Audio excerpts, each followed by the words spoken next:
Well, it looks like I'm really staying here for winter break. Who would have thought it, right? Draco Malfoy, alone in cold, snowy Hogsmeade, far away from the family estate, with its endless balls and important guests. Of course, Father would say I was mad. Mother would probably splash her hands. But I confess, I don't care about any of that, because I have a reason to stay, a very good reason. But this place, because I did it for you. You wouldn't mind a hot chocolate, would you? I hope you're not the kind of person who only drinks tea in all weathers. Here you go. It's freshly made, so be careful. The house elves make it perfectly. I specifically asked them to make it thicker, with dark chocolate. A true winter salvation. Well, now we can say that the evening has officially begun. Did you have anything special planned? Or did you just come to spend time with me? If you say you want to learn spells, I'm going to get suspicious. Good answer. Actually, you know, it's rare for me to be caught like this, quiet. Usually there's always some kind of commotion around. Even at Malfoy Manor, there's always something going on. But perhaps it's on evenings like this that I begin to understand why people love the simple moments so much. A fireplace, a warm blanket, a good drink, and perhaps even good company, especially with you, my dear. Well, I promised you a walk, didn't I? Let's have a chocolate, and then we'll go out. The weather is special today. The air is fresh, and the snow is crunching underfoot. We can walk to the frozen lake, unless, of course, you're afraid of freezing.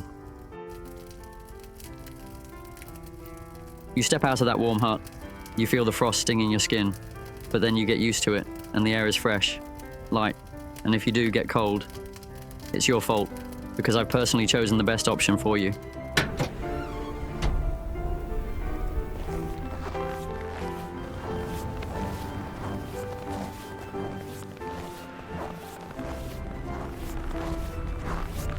I know, it's different here.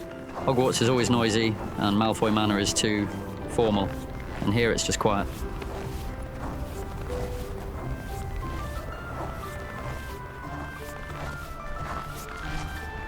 Not as often as I'd like. My parents think I have better things to do. Like sitting in the manor forever, listening to them talk is important.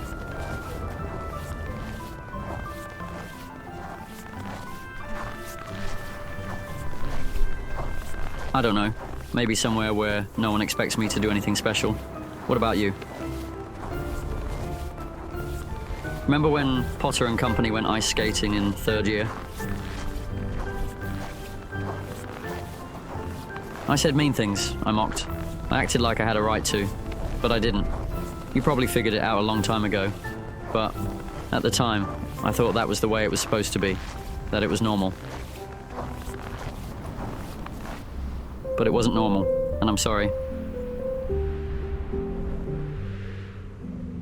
I don't know, just tired of being what I was forced to be. Thank you, my dear. You don't know how much it means to me. You're the only one who understands me. Have you ever wondered how differently winter can feel?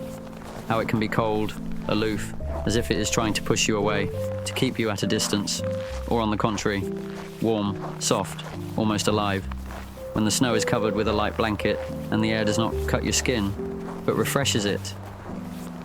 As we walked that afternoon, I felt that it was exactly that, the second winter, because you were there. You know, I used to think that attachment made a man weak. I thought it was better to keep my distance, not to let anyone get closer than my mind would allow. But with you around, I realized I don't want to hide behind coldness anymore. I didn't want to push people away just because it was easier. As I watched the daylight reflect in your eyes, as the snowflakes slowly melted on your hair, I suddenly realized that I didn't want to change anything. I could walk beside you indefinitely, just feeling your presence, listening to the sound of your footsteps on the crunchy snow. You may not have noticed, but I've squeezed my gloved fingers a few times.